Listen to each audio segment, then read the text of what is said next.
শিক্ষকদের চাকরি যাওয়ার নেপথ্যে বিজেপি আর সিপিআইএম এর ষড়যন্ত্র রয়েছে বলে অভিযোগ তুলে বালুরঘাটে বিক্ষোভ মিছিল করল তৃণমূল ছাত্র যুব।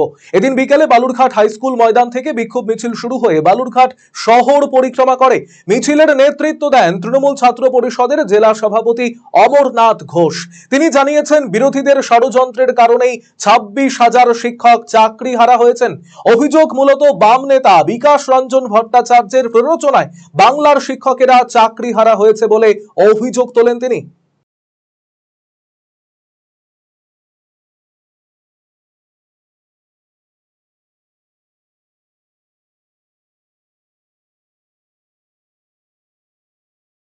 ছাত্র যুবরা মিলে আমরা আজকে একটা ধিক্কার মিছিল করছি আমাদের রাজ্য নেতৃত্ব নির্দেশে, এবং যে বাংলায় 26,000 মানুষের যে চাকরি গেছে তার মূল কারণ হচ্ছে বিরোধী সংগঠন, বিশেষত বিকাশ রঞ্জন ভট্টাচার্য যিনি বামফ্রন্টের নেতা, তার উস্কানিতে, তার প্ররোচনায় আজ বাংলা শিক্ষা ব্যবস্থাকে অস্থির করার চেষ্টা শুধু আজকে থেকে নয়, যেদিন থেকে বামফ্রন্টের সরকার ক্ষমতা থেকে গেছে সেই দিন থেকে চেষ্টা করছে, এবং তাকে ধিক্কার জানিয়ে আমরা আজকে এই ধিক্কার মিছিল।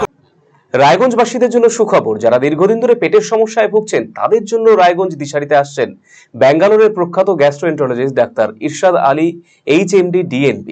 এখন থেকে প্রতি মাসে নির্দিষ্ট দিনে ডাক্তারবাবুকে দেখাতে আজই যোগাযোগ করুন দিশারি হেলথ কেয়ার, উকিলপাড়া, রায়গঞ্জ শাখায়। যোগাযোগ করুন 7477785509 এই নম্বরে এবং 7477785512 এই নম্বরে।